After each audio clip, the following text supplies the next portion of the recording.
ظلم و ستم آتا ہے تو اللہ کے ولی کس انداز سے اللہ سے دعائیں مانگی تھی اور اللہ نے ان کی دعاؤں کو قبول فرمایا تھا۔ ایک بزرگ گزرے ہیں جن کا نام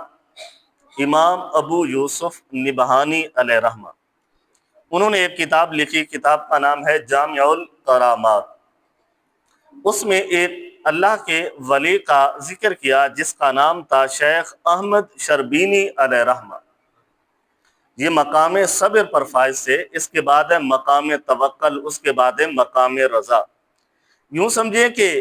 اس جیسے ہزاروں ولی اکٹھے ہو جائیں، امام علی مقام کی جو گرد و غبار جو مٹی اٹھتی ہے پاؤں کے ذریعے سے، اس کے ذرے کے مقابل بھی یہ اللہ والے نہیں ہو سکتے۔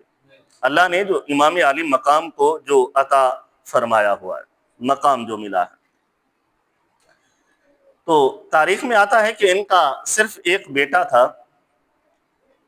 تو اللہ نے انہیں اولاد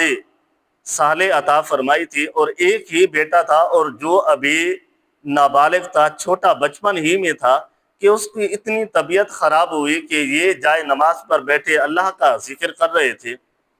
اور ان کی جو بیوی تھی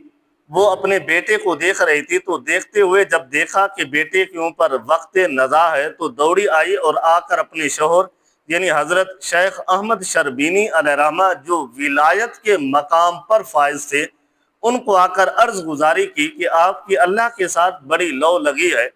آپ اللہ سے دعا کریں کہ میرا صرف یہ ایک بیٹا ہے، اگر یہ دنیا سے چلا گیا تو میری تو دنیا ہی اجڑ جائے گی، آپ اللہ سے دعا کریں کہ اللہ اس کے موت کا جو وقت مقرر فرمایا ہے اس کو ٹال دے اور اس کو زندگی عطا فرما دے۔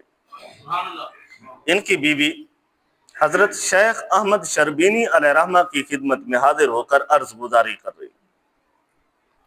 اور یہ ولایت کے عہدے پر فائز سے ولی اللہ تھی، لیکن انہوں نے اپنی بیوی کی بات سننے کے بعد کہا کہ جو میرے رب کا فیصلہ ہے ہم اس پر راضی ہیں، اگر میرا رب چاہتا ہے کہ اس کی روح قبض کر لی جائے تو جو میرے رب کا فیصلہ ہے میں اس پر راضی ہوں، میں اسے آگے نہیں چلنا چاہتا۔ اس کی بیوی اس کے آگے رونے لگی،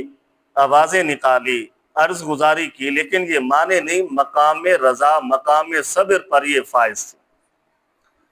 وہ دوبارہ گئی، اپنے بچے کو دیکھا جو نزا کی حالت میں تڑپ رہا تھا، تو اس نے سوچا کہ یہ میرا شوہر میرا ولی ایسے تو مانے گا نہیں، کیوں نہ اس بچے کو اٹھا کر اس کے سامنے رکھ دیتی ہوں، جب اس کی کیفیتوں کو دیکھے گا تو پھر ضرور یہ اللہ سے دعائیں مانگے گا۔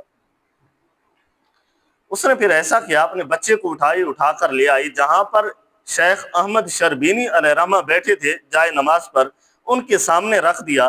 تو ان کے سامنے جب رکھا تو اس اللہ والے نے جب اپنی نظر اپنے بچے پر رکھی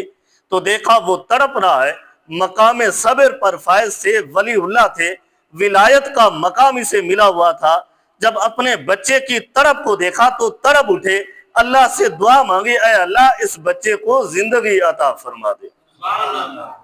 اس بچے کو زندگی عطا فرما دے۔ تو اس وقت جو فرشتہ روح قبض کرنے آیا ہوا تھا، اللہ نے اس ولی اللہ کی دعا کو قبول فرمایا، روح قبض کرنے والے فرشتے کو منع فرما دیا، جس بچے پر سکرات کا وقت تھا اللہ نے اسے ٹال دیا، اس بچے کو زندگی عطا فرما دی۔ یہ اس ولی کی اس دعا کا اثر تھا۔ اب یہ ایک ولی ہے، اس جیسے ہزاروں ولی ہوں، لاکھوں ولی ہوں، اکٹھے ہو جائیں، ان کی ولایت اکٹھی ہو جائے، امام علی مقام کے قدموں سے اٹھنے والی دھوڑ کے مد مقابل بھی نہیں ہو سکتے۔ اگر اللہ ان کی دعاؤں کو قبول فرما سکتا ہے تو امام علی مقام اگر کربلا کی سر زمین پر جب علی اصغر شہید ہوئے تھے اس وقت اگر اللہ سے دعا مانگتے تو اللہ امام علی مقام کی بھی دعاؤں کو قبول فرما لیتا۔ ایک ولی کی دعا قبول ہو سکتی ہے،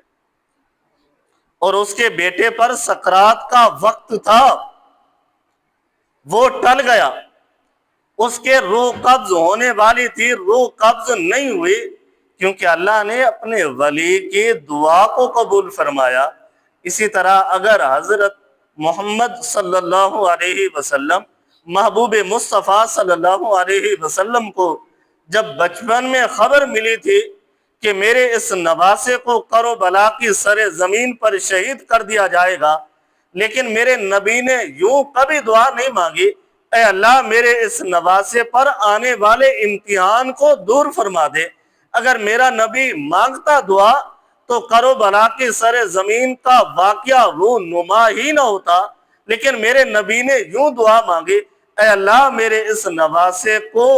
کربلا کی سر زمین پر صبر عطا فرمانا ہے۔